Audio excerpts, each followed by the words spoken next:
Okay, ఇప్పుడు ఏం చేస్తున్నాం? ఒక ట్రైపాడ్ స్టాండ్ పెట్టినాం, దాని మీద ఐరన్ మెష్ పెట్టినాం. తర్వాత బీకర్లో వాటర్ ఉంది, ఆ వాటర్లో ఆకులు వేసినాం, అంతేనా? వీటిని కొద్దిసేపు బాయిల్ చేస్తాం. బాయిల్ చేసిన తర్వాత ఇంకొక పెద్ద టెస్ట్ ట్యూబ్ తీసుకుంటాం. దీన్ని టెస్ట్ ట్యూబ్ అంటాం, దీన్ని టెస్ట్ ట్యూబ్ హోల్డర్ ఏమంటాం? Test tube holder. ఓకే, ఈ టెస్ట్ ట్యూబ్ హోల్డర్తో దీన్ని తీసుకుందాం. స్పిరిట్ ఓకే, ఎందుకు డైరెక్ట్ దీన్నే మనం మంట మీద ఇట్లా వేడి చేసినాం అనుకోండి, పగలదు. ఇంట్లో ఉన్నది ఏంటిది? ఇప్పుడు దీన్ని ఎట్లా గ్లాస్దే కదా, దీన్ని పెట్టినాం కదా, దీన్ని పెట్టినాం అనుకోండి, ఏమవుతుంది? మంటలు లేస్తాయి. ఎందుకంటే ఇది స్పిరిట్ తొందరగా మంటలు అంటుకునే ఉంటుంది. ఈ ఎవాపరేట్ అయ్యి ఆవిర్లు వస్తాయి కదా, ఆవిర్లకు ఈ మంట అంటుకుంటే మండిపోతాయి. అర్థమైందా? అందుకనే డైరెక్ట్గా స్పిరిట్ను వేడి చేయొద్దు. ఓకే, అందుకని ఏం చేస్తున్నాం? వేడి చేస్తున్న నీళ్ళల్లో పెట్టి వేడి చేస్తున్నాం. డైరెక్ట్గా మంటకు కాకుండా వేడైన నీళ్ళల్లో దీన్ని పెడుతున్నాం. ఓకే, ఇప్పుడు బాయిల్ అయిన తర్వాత కొద్దిసేపు ఒక 5-10 నిమిషాలు బాయిల్ అయిన తర్వాత ఆకును దీంట్లోకి షిఫ్ట్ చేయాలి, స్పిరిట్లోకి షిఫ్ట్ చేయాలి. ఎందుకు? ఫస్ట్ ఏం చేసినాం? ఆకును బాయిల్ చేసినాం. బాయిల్ చేసినప్పుడు ఏమవుతుంది? కొంత మెత్తబడుతుంది ఆకు అంటే, కానీ దాంట్లో ఉన్న క్లోరోప్లాస్ట్లు క్లోరోఫిల్ తొలగిపోదు, అట్లే ఉంటుంది. కనుక దాన్ని తీసి మనం ఇప్పుడు స్పిరిట్లో వేస్తాం. ఓకే, వేసి స్పిరిట్ కూడా వేడవుతుంది కదా. ఓకే, ఆ వేడికి ఆకులో ఉన్న క్లోరోప్లాస్ట్లు పగిలిపోయి దాంట్లో ఉన్న క్లోరోఫిల్ అంతా బయటకు వచ్చేస్తుంది. బయటకంటే ఎందులోకి వస్తుంది? స్పిరిట్లోకి వచ్చేస్తుంది. ఓకే, అప్పుడు ఆకు ఏ కలర్లోకి వస్తుంది?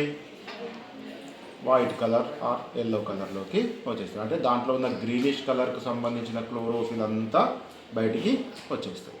ఓకే,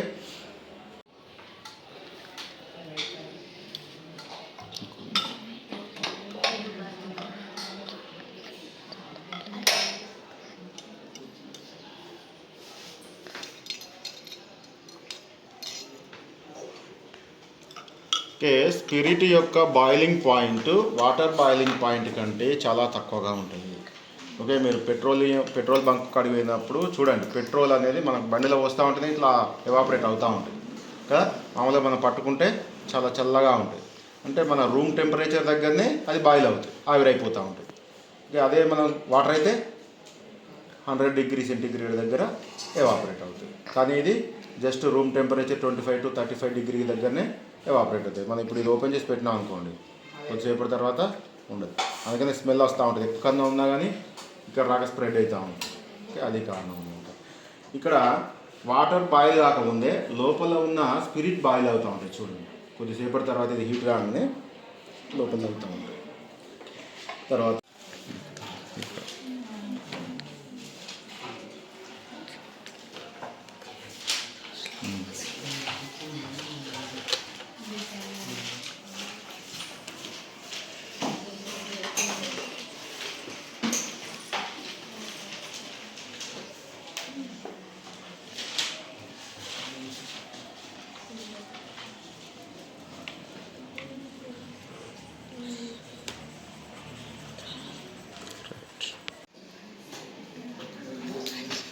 రైట్, సూపర్ చేంజ్ వెంటనే వస్తుంది రిజల్ట్.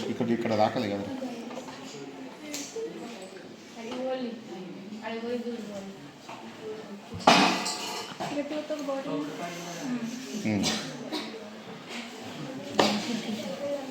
ఈ కలర్ చూడండి ఎంత వెంటనే చేంజ్ అవుతుందా? Bluish black.